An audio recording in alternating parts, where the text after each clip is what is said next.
Hello everyone, welcome to my channel. So आज हम लोग सी फाउंडेशन प्लानिंग लेके आए हैं सितंबर 26 वालों के लिए। तो ये प्लानिंग है क्वांटिटेटिव एप्टीट्यूड सब्जेक्ट के लिए, जिसको नॉर्मली लोग बोलते हैं मैथ्स, ठीक है। और ये सी फाउंडेशन का एक सब्जेक्ट है जिसमें ये एमसीक्यू पैटर्न में आता है। आप लोगों को सिर्फ टिक करना होता है और ये 100 मार्क्स का होता है। बट बहुत ज़्यादा इंपॉर्टेंट है कि आप लोग देखिए, यहाँ पे नेगेटिव मार्किंग होता है जिसमें 0.25 मार्क्स कट हो जाते हैं अगर आपका एक भी क्वेश्चन गलत अटैम्प्ट हो जाता है तो, ठीक है। सही में से कट जाएंगे 0.25, ठीक है।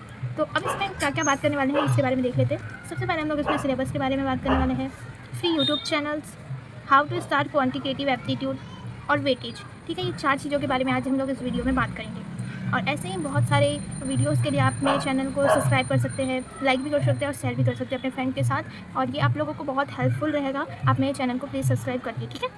इसमें हम लोग बात करने वाले हैं 3 चीज़ों के बारे में। क्वांटिटेटिव एप्टीट्यूड में खुद 3 पार्ट्स में डिवाइड है। पहला है मैथ्स, सेकंड है एलआर जिसको हम लोग लॉजिकल रीजनिंग बोलते हैं, और थर्ड इज़ स्टैटिस्टिक्स जो आप 12th में पढ़ के आए हो। और मैथ्स तो आप पढ़ते ही थे, बट जो कोई होता है 11th कॉमर्स जिसमें मैथ्स नहीं होते हैं, ठीक है, तो उनके लिए ये अब थोड़ा सा डिफिकल्ट होगा, बट ठीक है, आप सीख जाओगे, बेसिक है। सो इसमें हम लोग सबसे पहले सिलेबस की बात करते हैं, और 4th नंबर पे जो मैं वेटेज था वो दोनों को एक ही साथ डिस्कस करने वाली हूँ इसमें, ठीक है।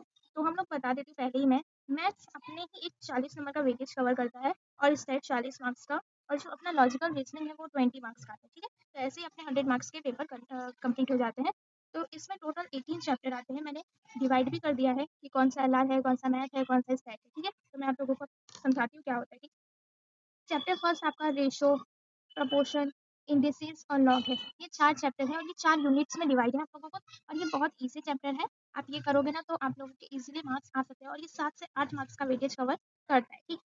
फिर चैप्टर 2 आता है इक्वेशन। इक्वेशन में आप लोग पहले 10th में पढ़ चुके हो, ये आप लोगों को ईजी लगेगा, ठीक है। और ये आप लोगों का 4 से 5 मार्क्स का आता है, ठीक है। और फिर उसके बाद लीनियर इनइक्वालिटी, ये आप लोग एक ही दिन में कर लोगे, ये बहुत ईजी सा चैप्टर है, 1 से 2 मार्क्स के लिए आता है। फिर चैप्टर 4 इट्स मोस्ट इंपॉर्टेंट, ये आप लोगों को 14 से 16 मार्क्स कवर करता है। अगर आप ये चैप्टर कर लेते हो बहुत अच्छे से तो आपके पासिंग परसेंटेज बढ़ जाते हैं, ठीक है। फिर उसके बाद चैप्टर 5 आ जाता है परम्यूटेशन एंड कॉम्बिनेशन, जो आपके 5 to 6 मार्क्स कवर करता है, तो आप लोग इसको भी अच्छे से कर सकते हो। चैप्टर 6 सीक्वेंस एंड सीरीज़ है, जो 4 से 5 मार्क्स कवर करता है।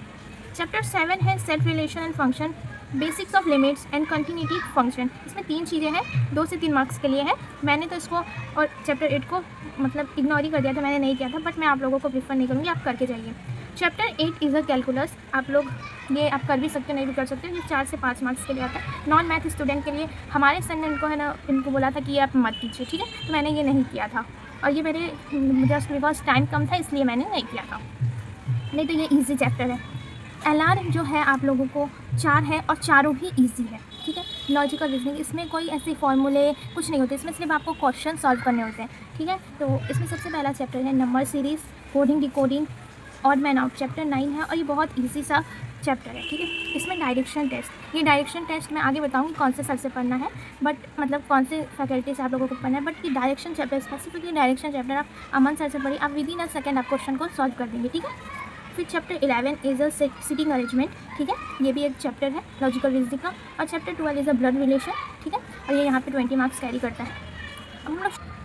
अब हम लोग थर्ड चलते हैं स्टेट पार्ट की ओर। यहाँ पे ये चैप्टर 13 है, जो जिसमें 2 यूनिट कवर होते हैं, स्टैटिस्टिकल रिप्रेजेंटेशन ऑफ डेटा, और यूनिट 2 है सैम्पलिंग, ठीक है। ये 3 से 4 मार्क्स कवर करता है, ठीक है। और यहाँ पे जैसे मैथ्स में एक बहुत इंपॉर्टेंट चैप्टर था चैप्टर 4, वैसे स्टेट में सबसे इंपॉर्टेंट चैप्टर है 14, जिसको आप 14 से 16 मार्क्स के आते हैं। तो ये आप लोगों को तो छोड़ना ही नहीं है, बिल्कुल भी नहीं छोड़ना। और ये आप लोगों का 11 और 12th में आ चुका है, सो यू हैव टू कि आप लोग इसको बिल्कुल ना छोड़े। ये दोनों अगर आपने कर लिया तो आप लोगों को मिनिमम मतलब 30 मार्क्स कवर हो जाते हैं, so you have to complete. सबसे पहला यूनिट है इसमें measure of central tendency and second is dispersion, ठीक है। फिर चैप्टर 15 जो है प्रोबेबिलिटी है। चैप्टर 16 प्रोबेबिलिटी आप लोगों का 5 से 6 मार्क्स को कवर करता है। और फिर चैप्टर 16 जो है आप लोगों का थियोरेटिकल डिस्ट्रीब्यूशन 3 से 4 मार्क्स का आता है, ठीक है। Chapter 17 is a correlation regression, ये भी आपने 12th में पढ़ रखा है, 5 से 7 मार्क्स के आते हैं और ये बहुत ईजी चैप्टर है, आप लोग से हो जाएगा। चैप्टर 18 इंडेक्स नंबर 4 से 5 मार्क्स के होते हैं। आप लोग को मैं जैसे बता रही हूँ आप वैसे करोगे ना तो आप पास हो इसमें, ठीक है। तो अब हम डिस्कस करते हैं नेक्स्ट पार्ट की ओर, जिसमें हम लोग फ्री यूट्यूब चैनल्स के बारे में बात करने वाले हैं। तो यहाँ पे मैं पढ़ती थी निशांत कुमार सर से और प्रणव पोपट सर और अमन खेरिया, पर मैं सबसे ज़्यादा यहाँ से पढ़ी हूँ तो मैंने निशांत सर को सबसे ज़्यादा प्रेफर किया है, फिर अमन सर को और फिर प्रणव पोवर सर को। इन सब के मैंने इन शॉर्ट मतलब वन शॉट वीडियो लिए थे, सॉरी वन शॉट वीडियोस लिए थे। बट आफ्टर डैट मैंने कुछ एक वीडियो देखा था वहाँ पे इन्होंने 99 रुपये का बैच परचेस करने को बोला था और वहाँ पे वो पूरा अपना मैं 26 का दे रहे थे, तो मुझे मिल गया। वहाँ से मुझे स्कैनर भी मिला, बहुत ज़्यादा हेल्पफुल है। आप लोग परचेज़ करिएगा जिसमें PYQ, SMTP, RTP पिछले 10 अटैम्प्ट्स के हैं, ठीक है। तो यू हैव टू कि आप उसको प्रैक्टिस कर लोगे ना, बाहर का कुछ करने का ज़रूरत नहीं है। और मॉड्यूल, ठीक है, मॉड्यूल को तो आप छोड़ना ही नहीं, मॉड्यूल के बाद आप PYQ, MTP, RTP आप कर सकते हो, ठीक है। तो मैं ज़्यादा बोलूँगी आप निशान सर के यूट्यूब चैनल पे जाइए और आप लोग यहाँ पे कीजिए। अमन सर को भी बहुत ज़्यादा ही बहुत हेल्पफुल है, इनके वर्कशीट ये देते हैं, वहाँ पे सॉल्व करवाते हैं खुद ही, तो आप इनको प्रेफर कर सकते हो। प्रणव सर के भी बहुत सारे वीडियो है LR के और स्टैट के, तो आप इनको प्रेफर कीजिए, ठीक है। सो अब मैं फ्री यूट्यूब चैनल्स में यही 3 को प्रेफर मतलब रिकमेंड करती हूँ, क्योंकि मैंने यही तीनों को फॉलो किया था। सो अब हम लोग चलते हैं नेक्स्ट पार्ट की ओर, हाउ टू स्टार्ट QA। आप QA को कैसे स्टार्ट कर सकते हो पढ़ना। तो मेरा रिकमेंडेशन है, जो मैंने पढ़ा था सबसे पहले चैप्टर 4 को किया था, क्योंकि इसका वेटेज भी बहुत है और ये थोड़ा सा बेस भी बना देता है, ठीक है। तो आप MOF को करें और फिर उसके बाद आप लॉजिकल रीजनिंग कंप्लीट करेंगे। LR के सारे चैप्टर्स हैं। फिर यहाँ पे आप स्टेट में मैंने 13 इसीलिए रखा क्योंकि ये इसका बेस है 14 का, ठीक है। और फिर चैप्टर 1, 2, 3 और फिर अपने मैथ्स के चैप्टर कंप्लीट कीजिए और फिर स्टेट, ठीक। ये आपका सीक्वेंस रहेगा कंप्लीट करने का मैथ्स का सिलेबस, ठीक है। अब मैं रिवीजन बताती हूँ, लास्ट पार्ट है, देन फिर हम लोग वीडियो ख़त्म कर देंगे। सो रिवीजन आपको कैसे करना है, आप लोग ने लेक्चर अटेंड कर लिया किसी भी फैकल्टी से, आफ्टर दैट लेक्चर आप लोग तुरंत उसको प्रैक्टिस कर लो। जितने भी 5 करवाए क्वेश्चन 10 करवाए, आप लोग उसको प्रैक्टिस कर लीजिए। फिर दूसरे दिन जब आप लेक्चर अटेंड करने वाले होंगे, उससे पहले आप एक बार प्रैक्टिस कर लीजिए, नहीं तो ऑडिट कर लीजिए, लेकिन कर लीजिए, ठीक है। फिर 3 डेज़ आफ्टर उसी चीज़ को प्रैक्टिस कर लीजिए, फिर 7 डेज़ आफ्टर, और ठीक है, ऐसे करेंगे ना आप लोगों को वो चीज़ याद रहेगा। एट द लास्ट टाइम आप लोगों को प्रॉब्लम नहीं आएगा, ठीक है।